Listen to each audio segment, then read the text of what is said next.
that you get to look at, although that is one of their favorite pastimes and when they have scheduled free time. But they're doing a lot of experiments and maintenance and repairs on the space station itself, because it's just like any vehicle. If you have a car and you're going to drive it hundreds of miles, thousands of miles around the Earth, it probably is going to need some tune-ups every now and then. So that's one of the reasons why astronauts go out on spacewalks, to do extravehicular activities. And when they're not maintaining it, they're doing science work and technology work and experiments. So some of those are really focused around a lot of medical technologies. So doing studies that help with diagnosis or treatments for cancer and Parkinson's disease and things like that, because examining cells in space is different than on Earth because the gravity affects the way that the cells form. So the space station has also deployed a lot of satellites that help with Earth observation photography and internet access and all kinds of things. But I think one of the really cool things about the space station is how much it helps with ecological and climate research, because it's got a great picture of the Earth down below, and it can really help with all of the data that it takes with its instruments. It sends those down to Earth, and then all of that data is collected into a huge publicly available database. So like professors and scientists all over the place, or anyone, can access this data and try and learn from it, which is really cool. So all of these activities actually take one main thing to be able to function, and that is power. So you can imagine that if you are up 230 miles above the Earth, you are not very close to the power grid down here, and you can't plug into anything, so you have to generate your own power. So you might be familiar with taking a look at the International Space Station. It's kind of got these iconic 8 giant solar arrays, and those are what's used to generate the power that keeps all of the systems on the space station on and running. Of course, the space station circles around the Earth, so sometimes the Earth is between the sun and the space station, and that happens about every 60 minutes. So the space station gets 60 minutes of sun, more or less, depends on the time of year, and then it gets 30 minutes in the shade. We call that the eclipse period. And so during those times, the space station has to run on batteries, which we call power storage. So there are batteries attached to each of the solar arrays that during the sun, the solar arrays charge up those batteries so that during the nighttime, all of the space station can run off the battery power. And that's really important because if you didn't have that battery power, then you can't power the life support systems for the astronauts, and spending half an hour without air doesn't sound like fun. So all of these two things kind of go together with the power management and distribution system, which is all the cables and wiring. And you have to connect all of the things together, and that's like being able to plug your appliances into the wall and making sure that it has a pathway to get to the main power system. So for solar arrays in particular, we focus a lot of time on these because they're a great power generation source in space. And there are 3 main rules of solar arrays. One is point them at the sun. You think this would be kind of obvious, but they don't work unless the sun is shining on them. The second rule is don't break them. So they're not going to work if they're broken. And the third rule is don't contaminate them. So if you sputter a bunch of gunk all over the solar arrays, the sun can't get through that layer of dirt to the solar cells and produce power, at least not as well as it would if you didn't put stuff all over the front of it. This is a big problem on Earth as well. It's a big problem on Earth as well because if you have solar arrays in areas with a lot of ocean sea spray and things like that, they start to not generate as much power because the salt gets all over the arrays. So we face similar things in space as you do down on Earth, just in a different way. So you want to keep all of these rules nice and not broken, and then Lucia and I would not have jobs because everything would work great all the time. Unfortunately for the spacecraft, but fortunately for us, we're often breaking rule number 1. So you'll notice here that the solar arrays from the space station, those are like the orange-looking things off to the sides there. The white wiggly things in the middle are radiators that actually take the heat out of the space station because generating power makes the station really warm. And the solar arrays there, you can see they're all pointing at different angles. And what this does is they're obviously not pointed at the sun. So why are you doing this? Why wouldn't you point them at the sun? Well, that's to keep from breaking rule number 2. So imagine in the picture you had some astronauts who were working at the base of the solar array. If your solar array was tracking the sun and continually turning, you might whack one of them in the head, and that would also be bad. So there are times where you have to keep the solar arrays parked or facing in a different direction, and then they don't get as much sun or no sun at all. But that's to keep them safe. And the other rule you don't want to break is when you get visiting vehicles to the space station, like we recently had in this picture, it's the Crew Dragon launch is coming into dock, and it has thrusters on it. And so the thrusters are what generate plumes, which could dirty the solar arrays and then make them not work as well. So these are all reasons why you break rule number 1 to make sure that your power system works in the future, because it's no good if it's broken, even if you're pointing it at the sun. So unfortunate part is, since you're breaking rule number 1, you don't get as much power. And that's where power analysis comes to the rescue. So that is the kind of thing that Lucia and I work on. And we do this with a program called SPACE that was developed at Glenn Research Center over 30 years ago.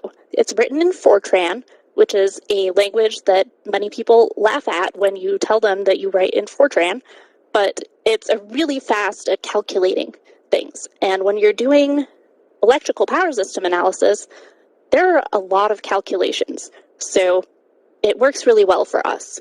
And the program that we actually help write and not only run, we can ask it we use it to figure out the kinds of questions that you need. Like, what is the best angle to point the solar arrays at if it's not at the sun?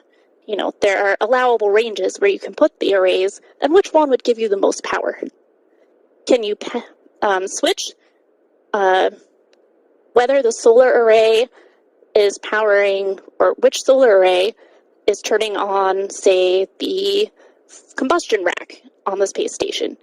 That might be able to be switched to something else so that the array that's not pointed at the sun doesn't have as much to power.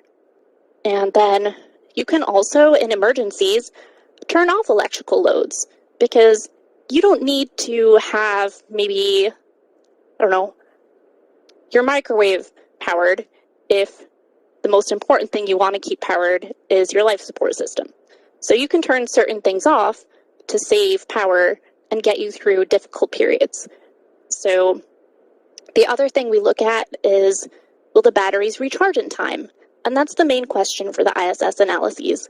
So we like to make sure that you can last through the entire eclipse period on the battery charge, and that the sun has enough time to charge them back up for the next one. So the important thing, though, going forward, since we're flying the ISS for 30 years now, until 2030, is how will the battery and array degradation affect power? Because as batteries and solar arrays get older, they also start to lose some of their capabilities. And we need to make sure that the space station is safe for all of the astronauts to fly, and that they have enough power to do all the things they need to do. So that is kind of the thing that we look at when we're going into the future with the space station. So I don't know if we wanted to pause here and see if there are any questions. Yeah, that sounds great. We had some questions that people asked even before the meeting started, so we'll pull from those. They did some research. So someone, Alan, was doing some research and saw how the ISS might be able to use artificial gravity.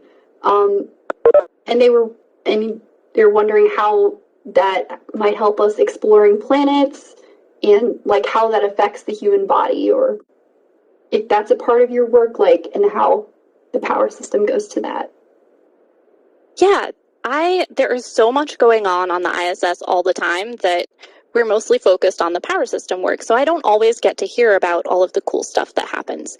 But I think that is a great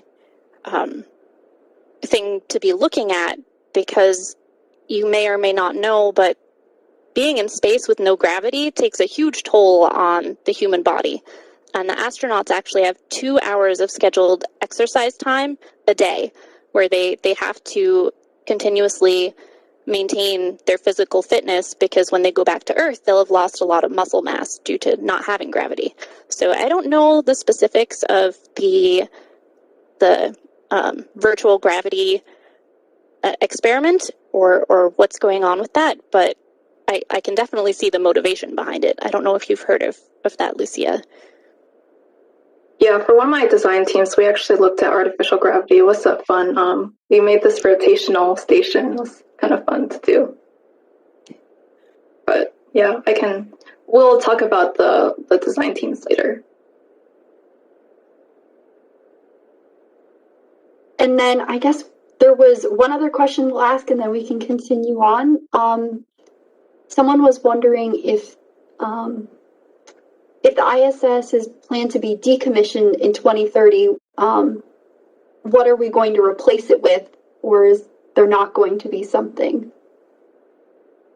Yeah, that is a great question.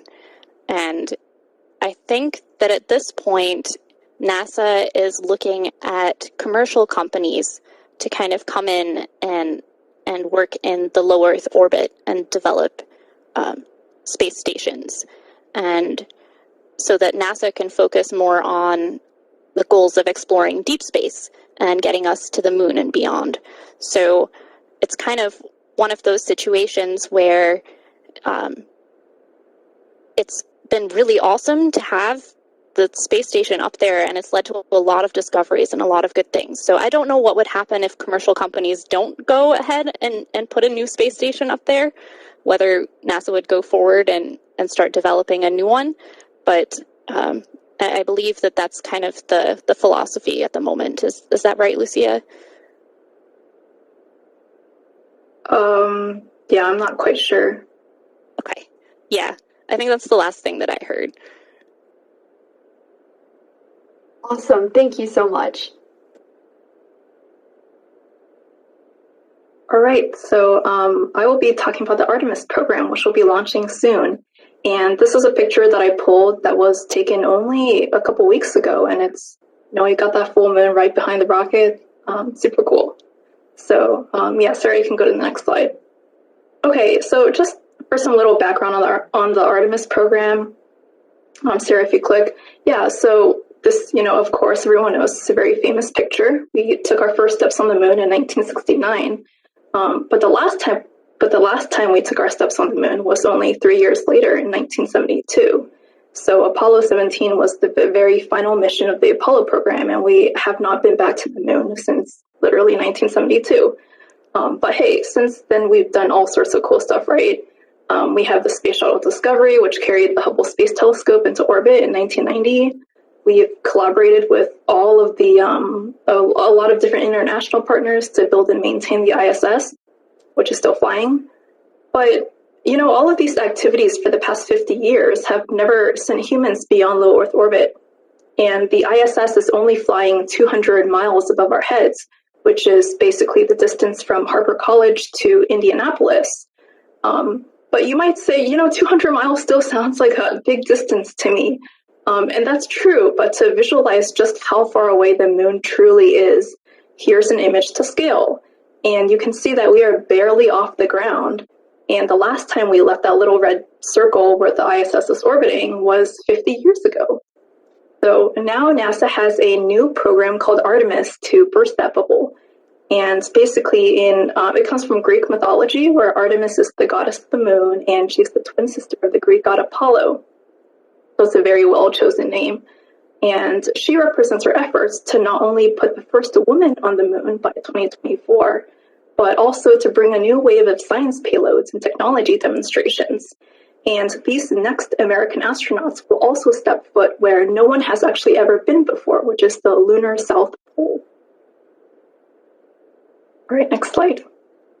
Okay, so to get to the moon, we need to first figure out how to get off the ground, right? And to do this, NASA has built a huge rocket called the Space Launch System, or SLS, which is taller than the Statue of Liberty, and it will be the most powerful rocket ever built. And the job of the SLS is to get its payload, which is people, into space. So most of that rocket is just fuel to get beyond to get into Earth orbit. And the astronauts are in a space capsule called Orion, which is situated at the very top of the vehicle, as you can see in the diagram. And this next image shows that as the various fuel stages finish burning, they are jettisoned, so they're thrown away. So only the Orion part of the actual huge rocket fully makes it into space. All right, Sarah, if you want to go on to the next slide. The SLS hasn't flown on its first mission yet, Artemis 1, but it's far from just a drawing board concept. Here are some really cool photos of the SLS hardware being built and tested. So next slide. Okay, so here's the diagram of the Orion multi-purpose crew vehicle, which is where the astronauts, it's what the astronauts will be traveling in space. Orion is composed of 3 large pieces, or modules, and the top part, the pointy part, is the launch abort system, which is only attached during launch. So if something goes wrong as the SLS lifts off, the astronauts can use it to abort and come back to Earth. But if the launch does go well, then the abort system is jettisoned. So once in space is the crew module and the European service module. So the crew module is where the astronauts live and work. And it's the only part to actually return back to Earth when the full mission is complete.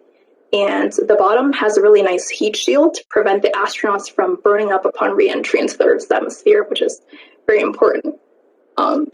And then the end part is the European service module, which has all the support systems like the power and propulsion, thermal control, and life support. So once Orion is finally into space, the LAS drops off, and then the ESM's solar arrays deploy. So in the picture, you can see there's 3 panels per wing, solar array wing, and then 4 wings in an X shape. And then once the arrays deploy, then the thrusters on the ESM nicely propel Orion towards the moon. Okay, so next slide. So here's some more pictures of Orion being tested. All these pictures were taken in 2019, and they were collaborated. They were put together by one of my coworkers who actually works on the Orion crew vehicle, which is really awesome. And then I like the bottom left picture, which is it's Orion being shipped out of the plane that took it to Kennedy Space Center. So it's literally in a box that says Orion Heat Shield, the little QR code on the side. So I thought that was cute. Okay, Sarah, next picture. And this is Orion arriving at Glenn Research Center, which is where Sarah and I work. So in the top middle picture is the airplane that it came in, which is called the Super Guppy. It's really fat, so it can contain the entire spacecraft.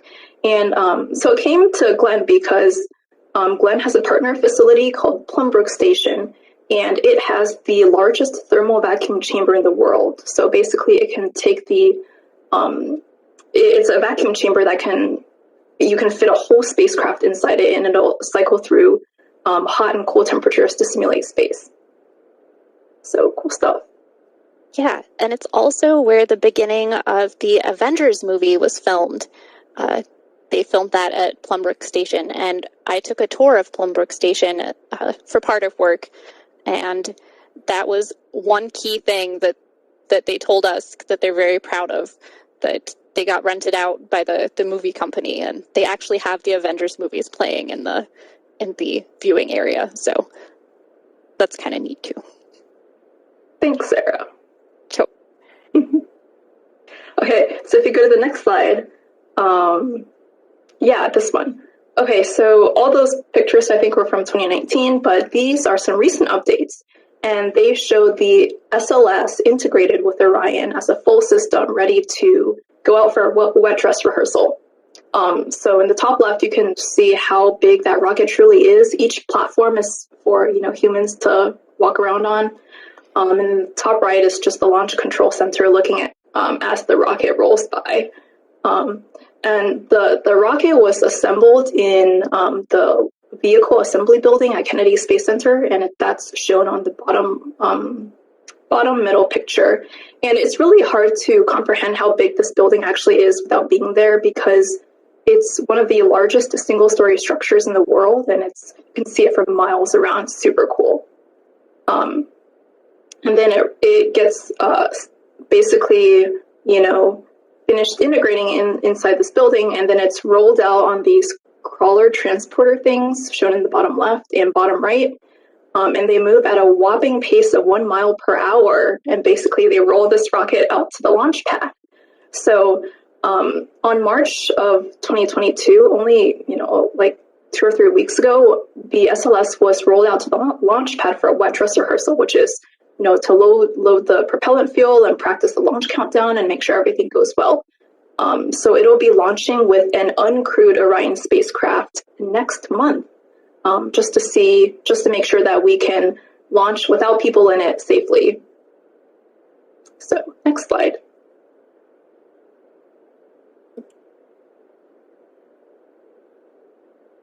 Okay, so after the SLS sends Orion into space and then Orion reaches orbit around the moon, well, what's next? And the answer is that NASA is looking to put a space station on the moon called the Gateway. Sorry, not the space station on the moon. Sorry, we're looking to put a space station called Gateway in orbit around the moon. There we go. So the first part of the Gateway system is called the Power and Propulsion Element, the PPE. And that is sort of like the root of the station. It's that little box thing with the giant arrays sticking out of it. And the solar arrays are rolled up during launch, but they deploy out like fruit roll-ups once they get into space. So this is just a conceptual image showing the PPE with attached to the rest of the Gateway system. And Sarah, if you click next, this is a fun picture showing Gateway PPE's fancy propulsion systems.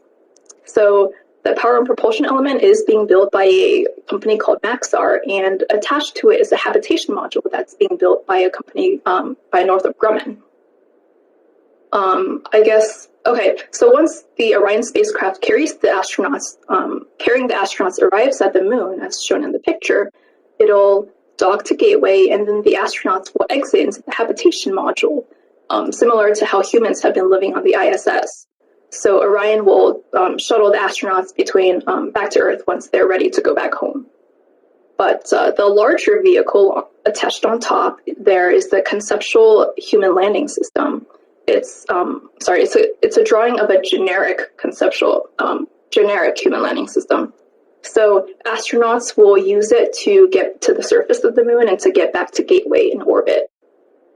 And Sarah, if you click again, recently NASA selected SpaceX's Starship vehicle as the HLS for Gateway. So updated Gateway pictures should have this HLS attached instead of this generic tin can shown. All right. Yeah, and then obviously our space code will help, do all the mission planning for Gateway. So Sarah will talk about that. Yeah, and I had a fun tie back to the ISS when it comes to those fruit roll-up style solar arrays. They actually just put new solar arrays on the International Space Station that are from the same company and the same style of arrays, and they're the ones that were deployed in front of some of the older arrays to add some more power to the space station as it's aging. And so that is another cool thing about having the space station in low Earth orbit, is you get to test these technologies on the space station before you go and use them for these deep space missions. So it's nice to have a testing platform up there. Oh, and so as Lucia said, for the power analysis of all of these missions, we've created a version 2 of space. So the first one was specific to the International Space Station, and the parameters for the space station were kind of hard-coded into it. And we've been working on making a more generic version of our code that can now model multiple spacecraft. So the new version of space models not only Orion, but also the power and propulsion element, and it will be modeling other elements of Gateway as well. And the reason that we need these, even though these vehicles aren't flying yet, is you get to use them ahead of the missions actually launching to help with the mission design. So there are a lot of questions that need answering from a power analysis perspective, just like you have on the operational ISS.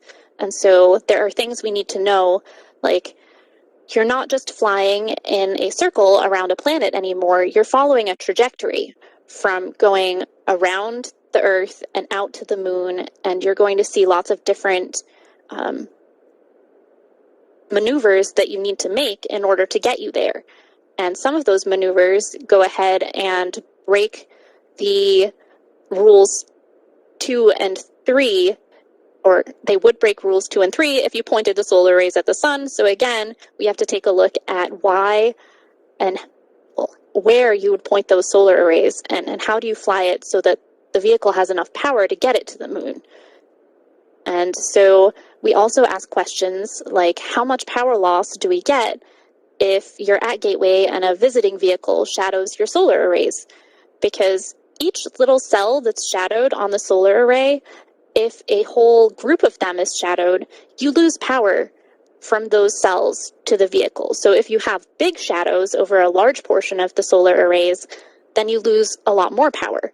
So it really does matter how you put your vehicles together and what's attached where and in what orientation. And so that's something that Lucia has looked at recently, is helping out with checking out the shadowing patterns for different spacecraft configurations of Gateway.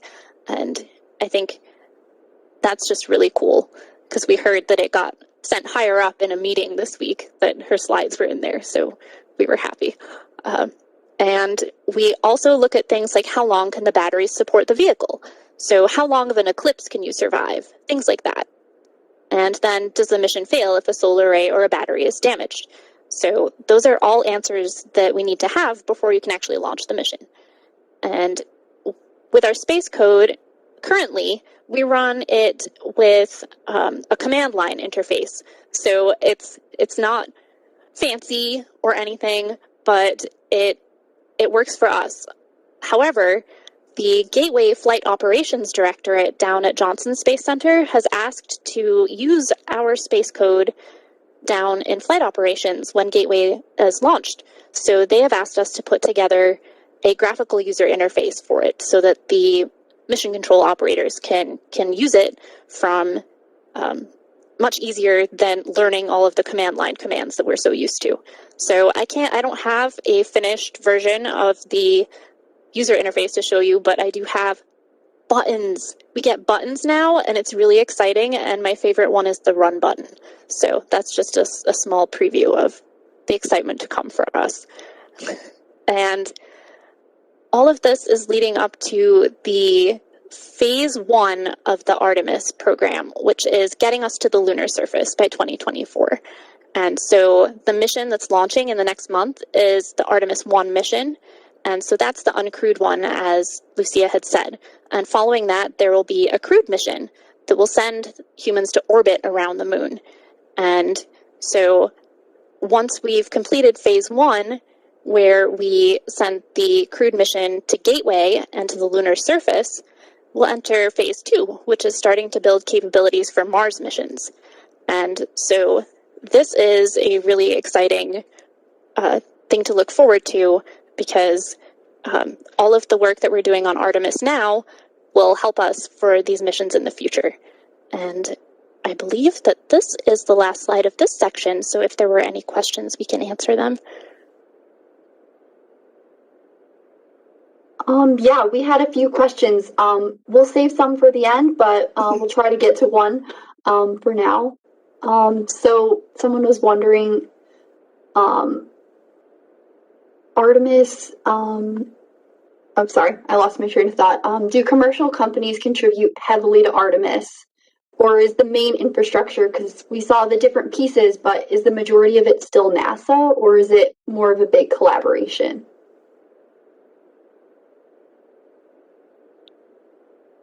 Yeah, I'll let you answer, Lucia. Oh, thank you.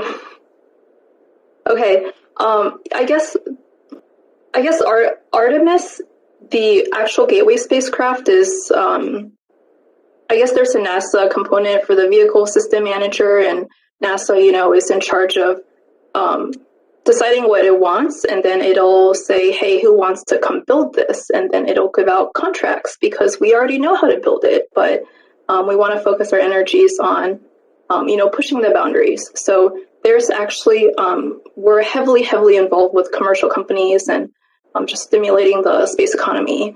And especially there's a what's it called, program, I guess, called the Commercial Lunar Payload Services, CLIPS, which basically NASA gives money to companies to build these lunar landers. And you can, if you have a great idea, a science payload that you want to put on a lunar lander, you can, submit a proposal, and they will have all these different science experiments and they will land on the moon. So there's a lot of different commercial aspects, but NASA is, still overseeing all of this. Mm-hmm. Awesome. Okay, I'm going to try to be quick because I know we're running out of time. But so first of all of these missions are great, but their concepts do have to start somewhere, right? So how do you know which missions are a go and which could be a no-go? And that's where one of my project teams comes in. And this team is called COMPASS, which is a conceptual spacecraft design concurrent engineering team. All right, Sarah, you can hit the next slide. Okay, so this slide shows some of the key things that have to be considered in a spacecraft design. And then COMPASS's concurrent engineering work style basically means that people from all of these different spacecraft disciplines listed here come to sit together in real time in a room, before the pandemic at least, and work out fast-paced, high-level studies. Sorry, what was that? Okay, sorry, I will continue. We work on really fast-paced studies that are, about 2 weeks per study, and they're typically very high level. And these studies are to design for a variety of missions and really see what works and what doesn't work. So each discipline listed here gets its own table. We get our own little name card, and we all surround the main COMPASS lead / systems engineer, who is in charge of communicating between the subsystems and communicating to our customer, who is whoever wants us to consider this random study. And the customer can be internal to NASA often. So the COMPASS lead really pulls everything together into something cohesive. And what's really cool is that some spacecraft that originate as COMPASS designs are actually being built. And there have also been a lot of high impact studies over the years. So one recent one was actually regarding gateways, PPE plus habitation system. All right, Sarah, next slide. Okay, so here are many other things to consider that don't get addressed in a COMPASS study. A mission obviously requires technicians and ground support and visualization software and quality assurance. We need to make sure that the launch environment will be satisfactory in terms of temperature and humidity and all that. And one thing that I think is particularly interesting is the human factors. So making sure that things are user-friendly, and making sure that there's enough room in the spacecraft so that the astronauts don't go crazy. All right, next slide. Okay, so COMPASS designs have included everything from tiny science payloads to technology demonstrations to full-blown crewed missions. And we explore the possibilities of sending spacecraft basically anywhere and everywhere throughout the solar system, depending on the type of mission that our customer wants. And one really interesting thing about being on the COMPASS team is that even something as seemingly minor as solar arrays have a huge variety of design options. For example, when you think of them, you might think of these like rectangular ones, but there are arrays that fold out like a fan. There are arrays or fold out like window blinds. Like there are also ones that I mentioned that roll out, but even the rollout ones can have fancy concentrator lenses or reflectors that basically pop up like one of those 3D birthday cards, right? And then similarly, batteries can come in cylinders and pouches and rods. Recently, I came across one that was like a 5-foot long rod, so it's almost as tall as me. And they can have different chemistries for the most extreme environments. So one cool example is the molten salt battery. So my job is to basically design and size the power system. Sometimes I help the power lead, and sometimes I lead the power group. Okay, next slide. Okay, so here are some more fun Compass missions and artwork. The models are from the Compass Structures team, but the art and diagrams are from interns. So every summer Compass hires some interns from art institutes and other places. And they do a wonderful job in bringing the missions alive. And their work also get printed out into posters that the team can hang around the office or take home, which is fun. And of course, I really have to show my personal favorite spacecraft that Compass has designed so far, which is this turtle submarine. And it's just, I just think it's so cute. And it's just one version of a robotic submarine to swim in the hydrocarbon oceans of Titan. And another version of this Titan sub is that hot dog thing at the top. All right, next slide. So here's more pretty artwork from Compass interns. The kite object so at the top, you can see this little thing that looks like a kite, and that is actually the current study that I'm working on. And it's basically, I call it a Venus floaty. It's called Leaves. And it's basically, it has a tiny little science payload, and it's supposed to be dropped from a Venus orbiter to float as long as possible through the Venus atmosphere, collecting data. So it's an interesting trade-off between the amount of time it can stay aloft and how much science you want to put on it. So cool stuff. Come join the Compass team and work for NASA. All right, and this is just one spacecraft that we designed a year or two ago. It's a conceptual habitat to transport astronauts potentially to Mars. So cool stuff. Yeah, and I think that's the really exciting part about Compass for me is hearing about the past designs that have been worked on that have become reality. So it's kind of the precursor to a lot of the NASA missions that you hear about are these collaborative design teams. So yeah, and that is it for this section.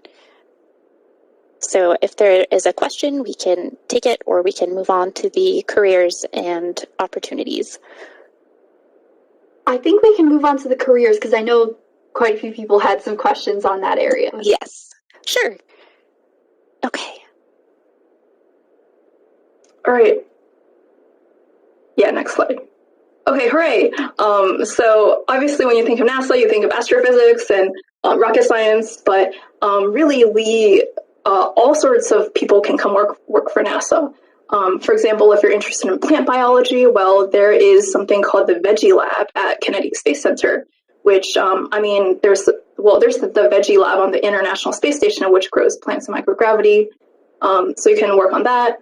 Glenn Research Center does a lot of research into material science. So you have these aerogels, which are basically magical things that have incredible insulation properties. Sorry, I'm talking really fast. Next, please. You can look at how flames combust in microgravity. And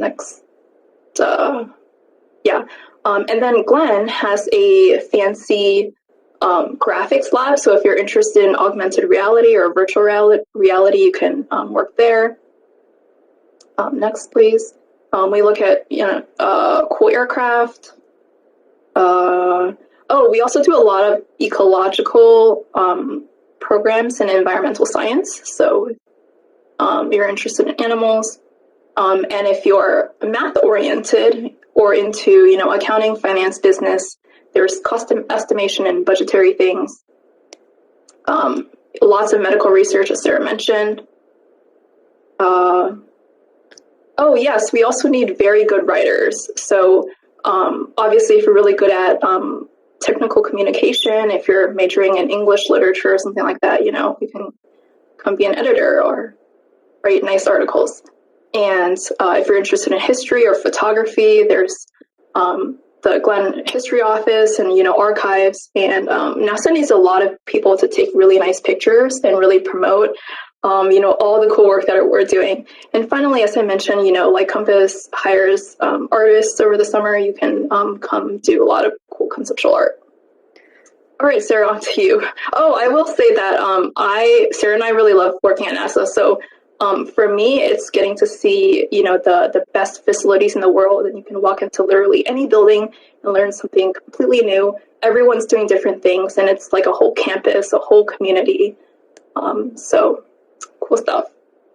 Yeah, and for me, it's the lifelong learning aspect that I really enjoy here.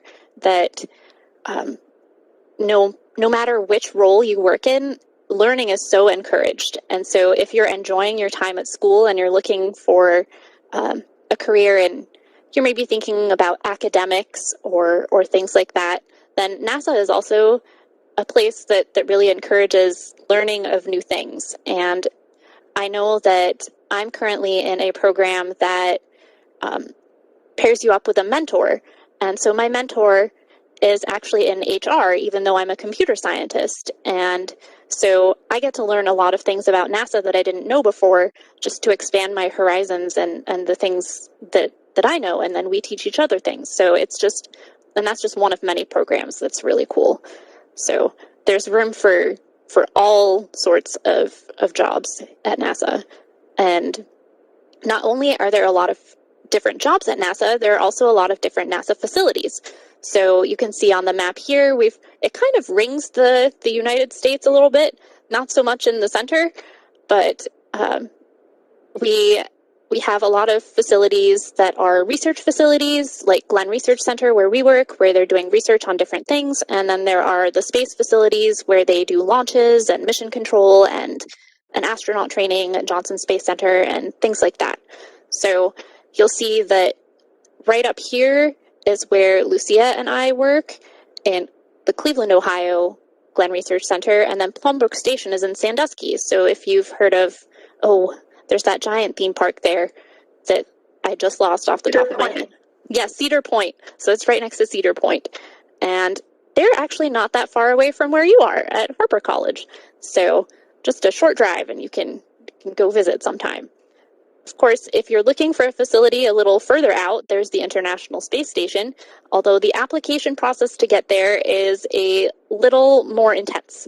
So to start out a journey at NASA, we really encourage people in school to look at the semester internships. So I know Lucia has experience with those, so I will let you take it away.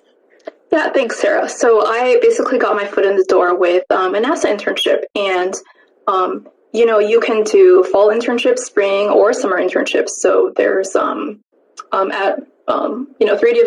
three different times a year, and basically the summer ones are 10 weeks long, and the fall and spring ones are 16 weeks long, and they are paid. And you can apply to different centers and stuff.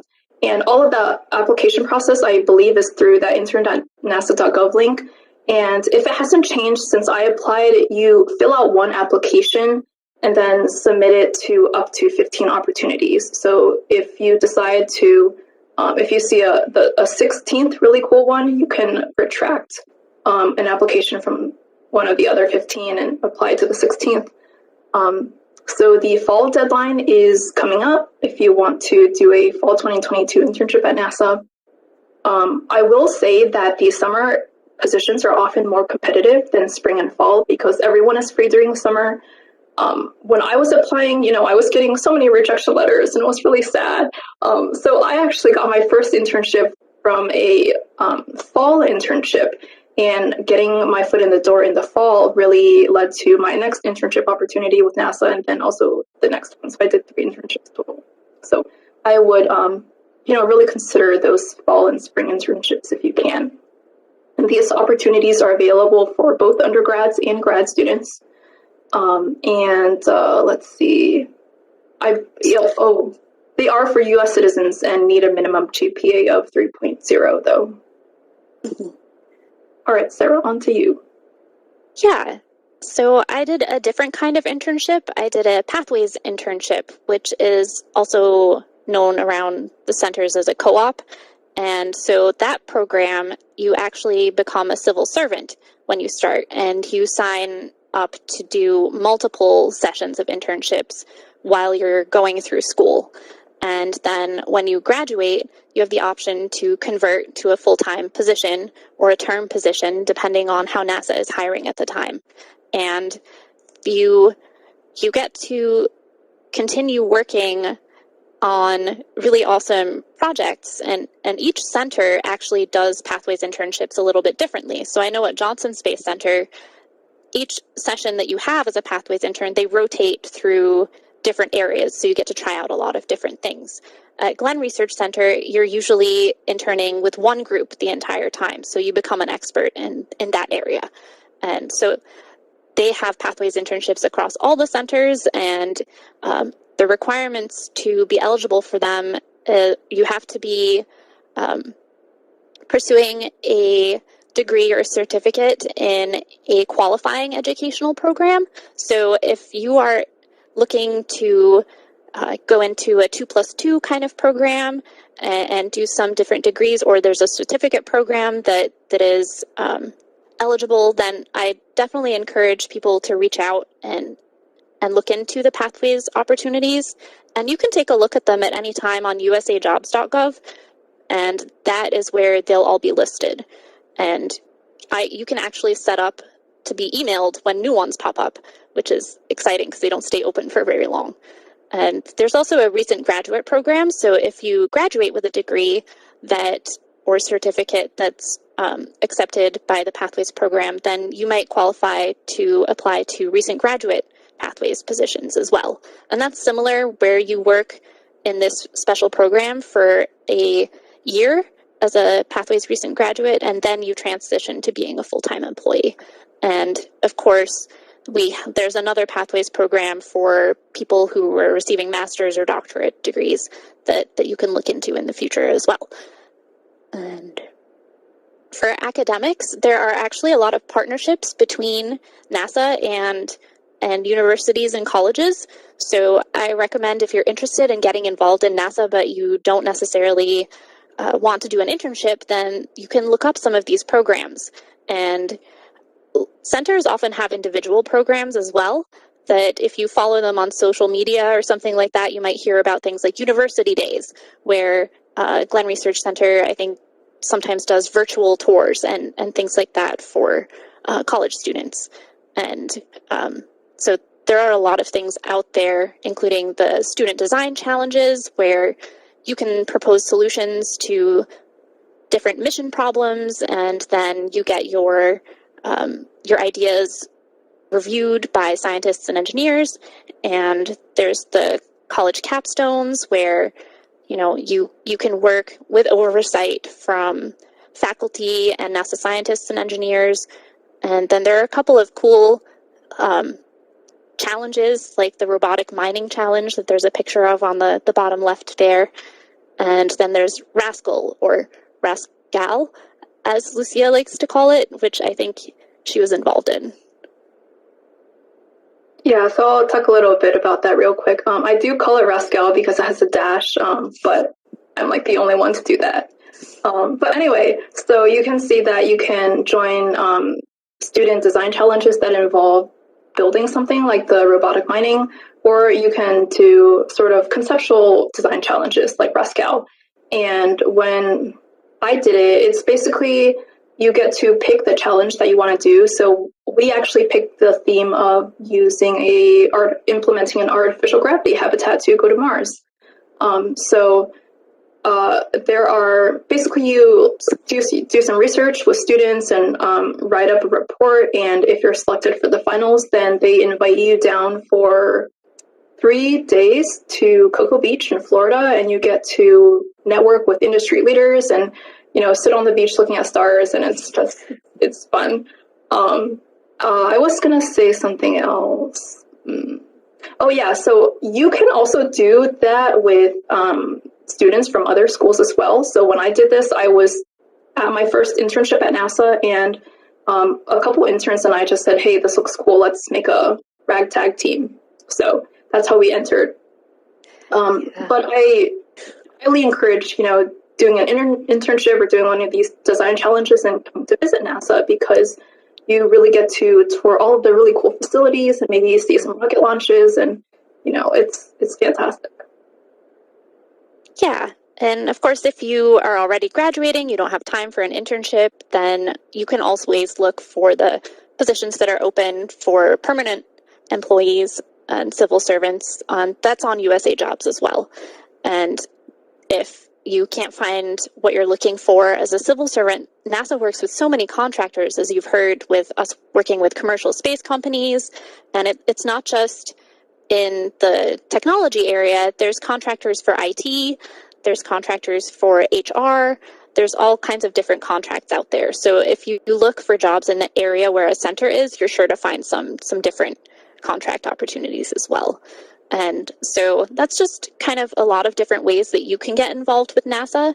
And so I hope you've seen that it's a lot more than just rocket science, and that pretty much anybody can find a position at NASA if they want one. And so we need you. Yes. And I know we took a little bit of time, but we were so excited to share all of this with you. So if you have time for any questions, I'm sure we're able to stick around and answer them. That was absolutely awesome. Thank you both so much. We have quite a few questions that have popped up, so we can answer a few of them. One was about, a lot of people had questions about internships, but I think you answered many of them. One, people were wondering about, I know, Lucia, you said you had an internship at NASA. At what grade in college did you do that? Ooh, so yeah, I was a late bloomer in college. I spent the first 2 years being pre-med and then was unhappy. So I spent my third year trying to figure out what I wanted to do. And I guess in the spring of third year, I think one of my friends or someone might have just sent me a link or something like that, and I applied. And I don't even remember applying, but I guess I got a call because some other intern turned the position down, so I was second choice. And that first internship ended up being the fall of what would have been my fourth year. So then I took a year off, did a couple internships, and came back to finish my fourth year, my fifth year. So I will just say that you never know. It's going to be a 100% no if you just don't apply. So go for it.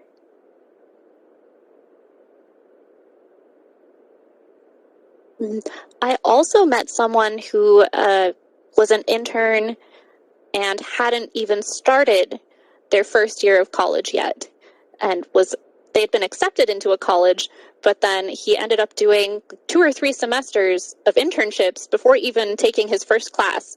So that you can definitely start internships early on or later on, and it's whatever works for you.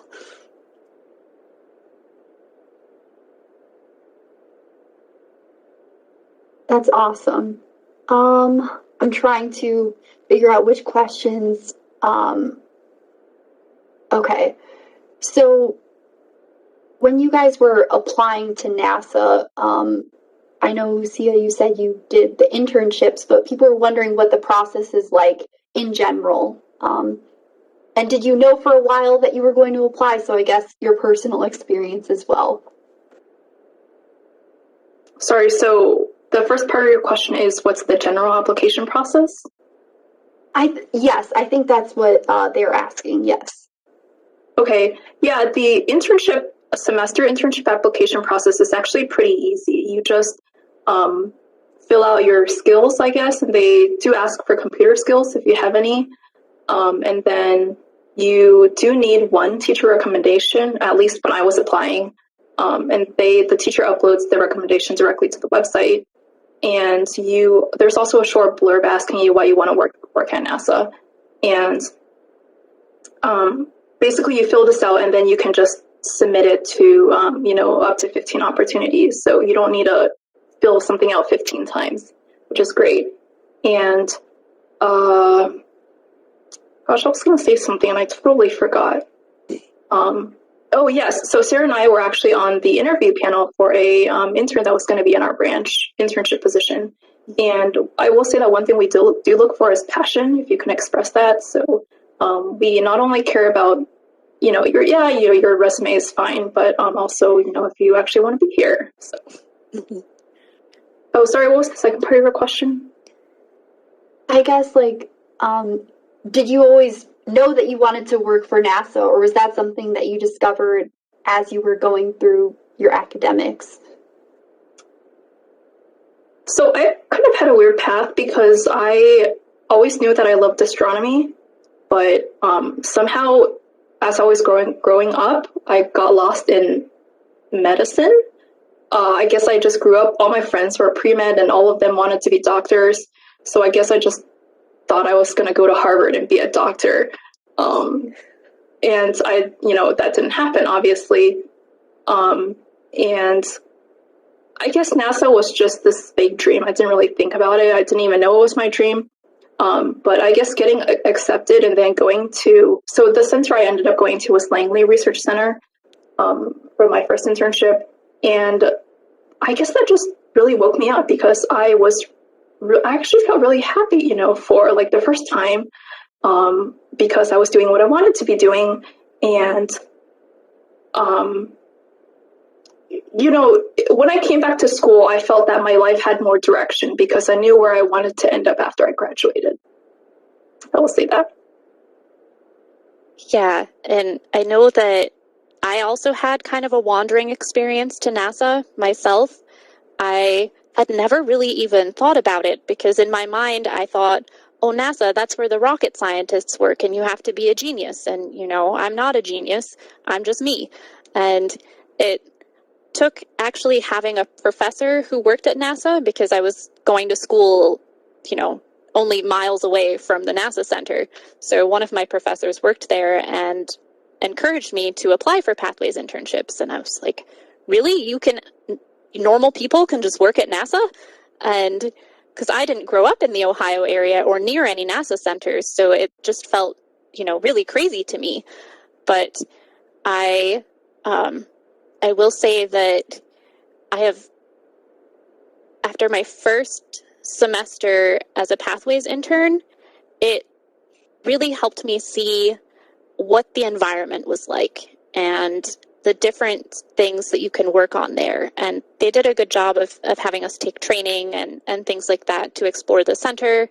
And I think internships are great wherever you have them. If you don't want to intern at NASA, I recommend interning at different companies and seeing, if you like something. And it's nice if the internships are paid and it gives you good job experience for your resume.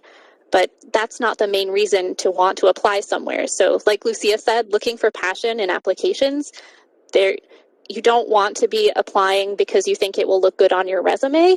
It's more like you want to do this and you want to see where it can take you. And I think I found my way to space.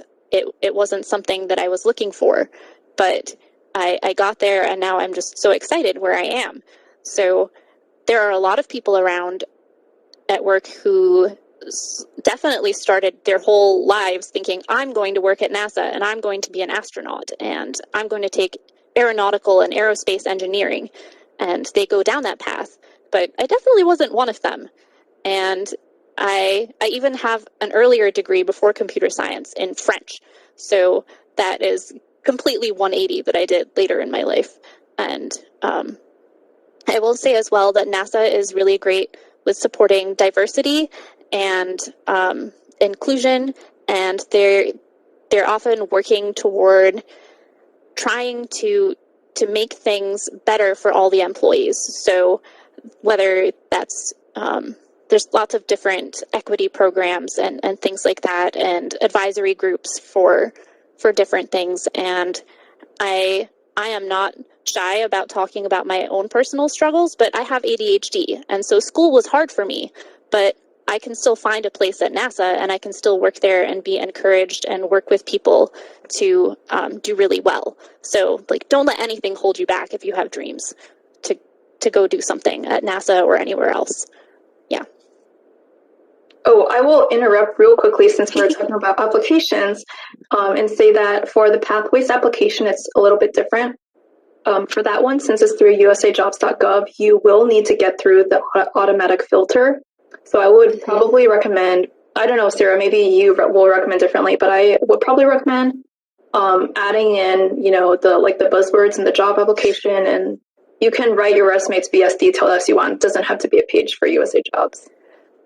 Yeah, I put descriptions of every class I ever took that was relevant in my application because I knew that filters existed, and so all of the relevant words from the actual posting I made sure were in my my application, and that helps you get through the filters because there's not a person who looks at it the first time around, and it's just really sad that if you don't have certain things in there, then it doesn't make it through. So yeah, that's a good point, Lucia. That's only for Pathways, though, and yes, for Pathways. Civil servant positions. Yeah. Mm-hmm.